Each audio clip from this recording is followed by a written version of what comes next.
माँ तू सबसे प्यारी है, माँ तू जग में न्यारी है। माँ तू सबसे प्यारी है, माँ तू जग में न्यारी है। अपने आंचल में रखना, अपने आंचल में रखना। हमें वरदानों से भरना। माँ तू सबसे प्यारी है, माँ तू जग में न्यारी है। माँ तू सबसे प्यारी है, माँ तू जग में न्यारी है। पिता, पुत्र और पवित्र आत्मा के नाम पर आमेन। आप सबों को जय यीशु। चालीसा काल मनन चिंतन में आज हम लोग उपवास और प्रार्थना कैसे करना चाहिए इस पर मनन चिंतन करेंगे। हम में से अधिकतर लोग आजकल ये चालीसा काल के समय पर हो सकता है प्रतिदिन एक वक्त का भोजन त्याग तो हो या कई चीज़ों से परहेज करते हो और प्रार्थना के लिए बहुत समय दे रहा हो, तो प्रभु हम लोगों से किस प्रकार की प्रार्थना, उपवास, परहेज ये सब चाहते हैं, इसके ऊपर बाइबल क्या सिखाते हैं। नबी यशायाह का ग्रंथ अध्याय 58 वाक्य 3 से मैं थोड़ा पढ़ना चाहूंगा। वहां पर प्रभु कहते हैं, देखो उपवास के दिनों में तुम अपना कारोबार करते और अपने सब मजदूरों से कठोर परिश्रम लेते हो। तुम उपवास के दिनों में लड़ाई झगड़ा करते हैं और करारे मुक्के मारते हैं। तुम आजकल जो उपवास करते हो उससे स्वर्ग में तुम्हारी सुनवाई नहीं होगी। हम लोग जो उपवास कर रहा है या प्रार्थना कर रहा है, ये चालीसा मना रहा है, ये क्या स्वर्ग में स्वीकार्य है? इस पर थोड़ा मनन चिंतन करना है। कहीं ऐसा ना हो हमारी प्रार्थना, ये उपवास, ये त्याग, ये परित्याग, ये सब व्यर्थ में चले जाए। और यहां पर वाक्य 3 का जो पहला पार्ट में लिखा है, हम उपवास क्यों करते हैं जब तुम देखता भी नहीं? हम तपस्या क्यों करते हैं जब तुम ध्यान भी नहीं देते? तब ईश्वर का उत्तर है, आजकल तुम जो उपवास कर रहा है वो सही नहीं है। तुम उपवास एक साइड से कर रहा है, प्रार्थना कर रहा है, चालीसा मना रहा है, बोल रहा है, दूसरे साइड से तुम अन्य लोगों के ऊपर कठोर भार दे रहा है, कठोर परिश्रम उनसे करवा रहा है। तुम हो सकता है उपवास कर रहे बोल करके काम स्वयं नहीं कर रहा है, वो बोझ अन्य लोगों के ऊपर तुम डाल रहा है। और तुम उपवास के दिन में प्रभु के साथ बैठने की अपेक्षा धन जहां कमाने के लिए वहां तुम्हारा श्रद्धा ज्यादा है। वो जो पैसा जो तुम्हें मिल रहा है उससे कुछ दान देने के लिए, अन्य लोगों को मदद करने के लिए तुम नहीं जा रहा है, बल्कि कठोर परिश्रम अन्य लोगों से करवाते हुए धन कमाने का मन और लड़ाई झगड़ा, दूसरों को मारना पीटना, इस प्रकार का तुम जीवन भी जी रहा है और साथ ही साथ चालीसा भी मना रहा है। इसीलिए वह स्वर्ग में सुनवाई नहीं होता। वाक्य 5 में लिखा है, क्या मैं इस प्रकार का उपवास और ऐसी तपस्या का दिन चाहता हूं जिसमें मनुष्य सरकंडे की तरह अपना सिर झुकाए और टाट थदा राख पर लेट जाए?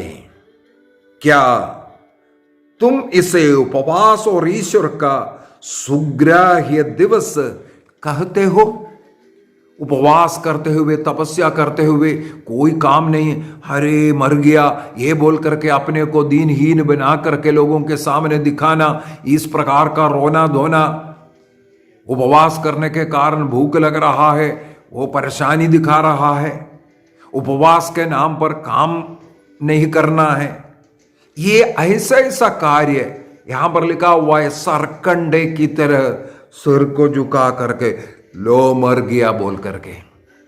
ये या तुम उपवास कर रहे हैं, पर त्याग कर रहा है, प्रायश्चित कर रहा है बोल करके, जिसे पुराने विधानों में हमें मिलता है।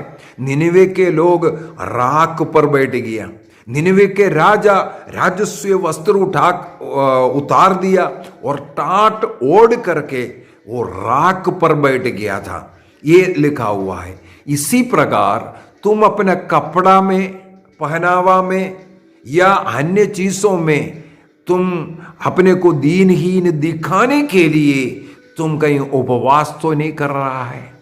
तुम्हारा उपवास केवल बाहरी दिखावा तो नहीं है, आंतरिक रूप से कोई कृपा नहीं ला रहा हो। इसलिए प्रभु चाहता है तुम जो आजकल उपवास कर रहा है उसमें थोड़ा सा परिवर्तन की जरूरत है। ईसा मसीह ने मत्ती के सुसमाचार उसके अध्याय 6 के अंदर उपवास कैसे करना चाहिए ये भी हमें सिखाया है। मैथ्यू चैप्टर 6 वर्स 16 ऑनवर्स में हम लोगों को प्रभु ने कहा, डोंकियों की तरह मुंह उदास करना बनाकर उपवास नहीं करो। वे अपना मुंह मलिन बना लेते हैं जिससे लोग ये समझे कि वे उपवास कर रहे हैं। दूसरों को दिखाने के लिए या दूसरों के कहने पर दूसरों के लिए तुम ऐसा उपवास मत करो। मैं तुम लोगों से कहता हूं वे अपना पुरस्कार पा चुके हैं। दूसरों को दिखाने के लिए जो कर रहा है उसमें आपको कोई फल नहीं मिलेगा। जो फल मिलना था, अरे ये उपवास कर रहा है, इतना बहुत त्याग परित्याग कर रहा है, ये जब उन लोगों का ये प्रशंसा आपको मिल गया तो प्रभु की कृपा अनुग्रह आपको नहीं मिल पाएगा। इसलिए प्रभु आगे कहते हैं वाक्य 17 में, मैथ्यू चैप्टर 6 वर्स 17, वहां पर लिखा हुआ है, जब तुम उपवास करते हो तो अपने सिर में तेल लगाओ और अपना मुंह धो लो, अर्थात प्रसन्न वदन के द्वारा मुस्कुराते हुए खुशी के साथ आपको उपवास करना है। कल के क्लास में कल या परसों के क्लास में मैंने कहा था, जब उपवास करने का मतलब है भोजन छोड़ने का मतलब हो गया अपने प्रियतम के साथ में बैठा हूं, बातें करते हुए बैठा हूं, उनके पास बैठने में मुझे वो जो गर्माहट मिलता है, जो खुशी मिलता है, जो आनंद और शांति मिलता है और मैं अच्छा महसूस करता हूं। इस प्रकार बैठने के कारण कितना समय निकल गया पता नहीं चला। अपने प्रिय के साथ बैठने के कारण, अपने जो प्रेमी के साथ बैठने के कारण जो समय बीत गया वो नहीं मालूम पड़ा। खाना का समय भूल गया, पानी पीना भूल गया। इसको कहते हैं उपवास। प्रभु के प्रेम में रहकर, प्रभु के साथ बैठकर प्रार्थना भक्ति का समय बिताने के कारण खाना भूल जाना, खाना छोड़ना, इसको उपवास करना चाहिए। कोई जबरदस्ती इसी के अंदर नहीं। प्रभु के प्रेम में, प्रभु के आदर में, वो प्रभु ने हमारे लिए, हमारे पाप मुक्ति के लिए, मुझे पाप के बंधन से छुटकारा देने के लिए कितना कष्ट झेला, प्यासा था, वो भूखा था। इस प्रकार रह करके हमारे पापों का प्रायश्चित किया। इसलिए उस मसीह के आदर, उनके उस प्रेम में रहकर मुझे भी मेरे पापों के लिए प्रायश्चित करना है। उस प्रेमी पिता के पास बैठकर, वो प्रेमी के ईश्वर के साथ बैठ करके जो समय बिताता है, उसका नाम है उपवास। भोजन करना भूल गया, इसको कहते हैं। इसिया का ग्रंथ में फिर से वापस जाते हैं, आइज़ाया चैप्टर 58 वर्स 6 में पढ़ना चाहूंगा। वहां पर लिखा है, ईश्वर कहते हैं, मैं जो उपवास चाहता हूं वह इस प्रकार है। प्रभु स्वयं बोल करके दे रहा है, आज तुम जो उपवास कर रहा है मेरा स्वीकार्य उपवास नहीं। तुम अपने को दीनहीन बना करके जो कुछ कर रहा है वो मेरे लिए स्वीकार्य नहीं है। तुम इस प्रकार उपवास करो। कैसे हैं? अन्याय की बेड़ियों को तोड़ना, दूसरों के साथ अन्याय करना तुम छोड़ दो। इसके बाद लिखा है, जुए के बंधन खोलना। जुआ मतलब है किसी भी चीज का आप गुलाम बना हुआ है, उससे हट जाना। हो सकता है आप नशे का गुलाम है, आप बीड़ी सिगरेट पीने का, या आपको वासना का पाप का, या आपको गलत फिल्म देखने का, या आपको झूठ बोलने का, गाली देने का। किस प्रकार का जुआ आपके ऊपर है, किसके अधीन आप रह रहा है, किसको आप छोड़ नहीं सकता। प्रभु कहते हैं, सबसे पहले उस जुए के बंधन को तुम तोड़ दो, उससे तुम बाहर निकल आओ। इसके बाद लिखा है, तुम पग दलितों को मुक्त करना। किसको आप पकड़ करके ऐसा रखा है? ऐसे कई दोस्तियां हैं जो आपको पाप की ओर लेकर के जा रहा है। आप कई अन्य लोगों को अपने से नीच समझते हैं, छोटा समझते हैं, पुद्दू समझते हैं। ऐसे जो लोगों को आपके उस विचारधारा से आपको बाहर निकालना है। आप किसकी वो जो दोस्ती है आपका पाप का कारण बन रहा है। आपका मोबाइल फोन में ऐसा कई नंबर होगा जो आपका पाप का कारण बन रहा है, डिलीट करना है। ऐसा दोस्तियां डिलीट करना है। प्रभु बोल रहा है, उन्हें मुक्त कर दो। इसके बाद लिखा है, और हर प्रकार की गुलामी को तुम समाप्त करो। आप किस चीज की गुलामी है? किस चीज का गुलाम बनकर के रह रहा है? नशे का, वासना का, लड़ाई झगड़ा का, नफरत का, धन का, अहंकार का, गुस्से का। सबसे पहले उस गुलामी को समाप्त कीजिए।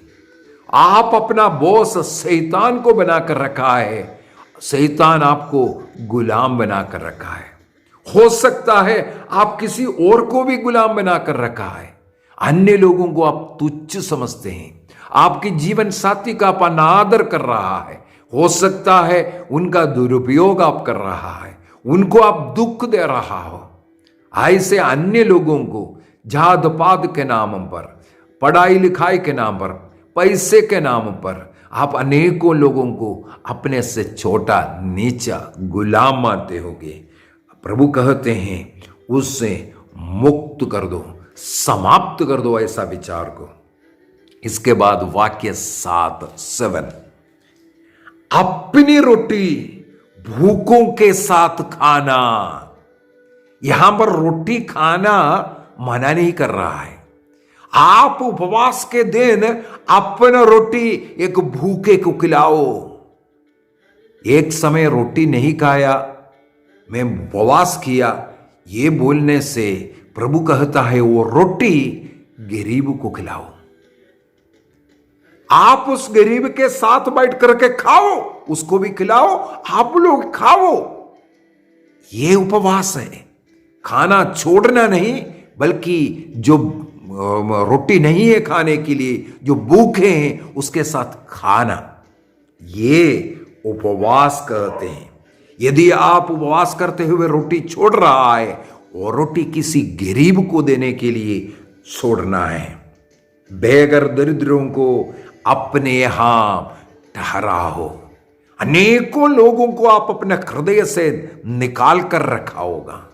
अनेकों लोग यहां वहां भटक रहा होगा, और जिन्हें घर नहीं है उनको घर का बंदोबस्त करो। इस 40 काल में जो आप उपवास करते हुए कमा रहा है, जो अलग करना है उसको अलग कर करके गरीबों को दीजिए, गरीबों के लिए इस्तेमाल करना है। इस प्रकार आपके हृदय में गरीब के लिए एक जगह बनना है। बेघर दरिद्रों को अपने यहां ठहराओ, जो नंगा है उससे कपड़ा पहनाओ, और जो अपने भाई से मुंह नहीं मोड़ना, जो जरूरतमंद है।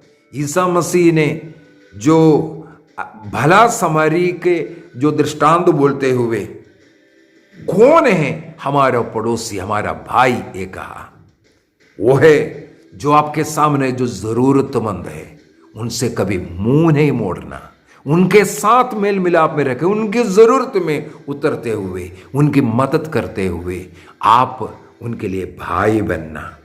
तब वाक्य 8 में बोलता है, तब तुम्हारी ज्योति उषा की तरह फूट निकलेगी और तुम्हारा घाव शीघ्र ही भर जाएगा। तुम्हारी धार्मिकता तुम्हारे आगे आगे चलेगी और ईश्वर की महिमा तुम्हारे पीछे पीछे आती रहेगी।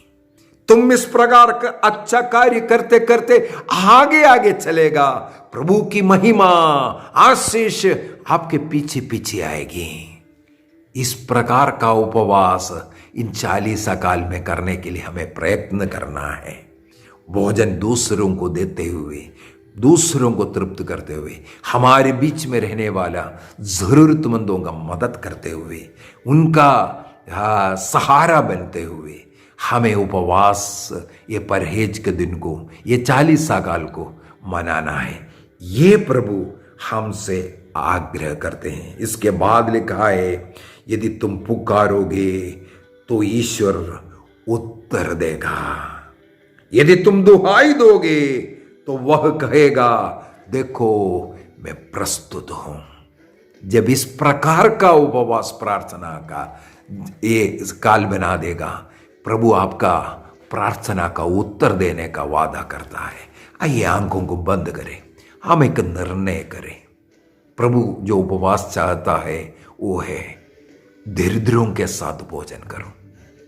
आपका भोजन दरिद्रों को भी खिलाओ, जो नंगे हैं उन्हें पहनाना, जो बेघर है उनके लिए घर, जो अन्य जरूरतमंद है, जितना हमारे से हो सकता है इन 40 काल में हम कोशिश करेंगे।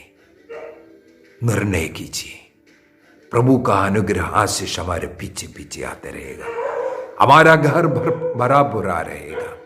निर्णय कीजिए, निर्णय कीजिए, प्रभु का कृपा अनुग्रह मुझे चाहिए। इस 40 काल उपवास प्रार्थना के द्वारा जो प्रभु चाहता है, इस प्रकार का एक उपवास प्रार्थना, लड़ाई झगड़ा से दूर रहना, वासना से दूर रहना, नशे से दूर रहना, और जीवन में कभी आगे ऐसा कार्य गलती में नहीं करने का निर्णय करना। इस प्रकार प्रभु का अनुग्रह आशीष हम प्राप्त करेंगे। पिता, पुत्र और पवित्र आत्मा के नाम पर आमीन। आप सबों को जय यीशु।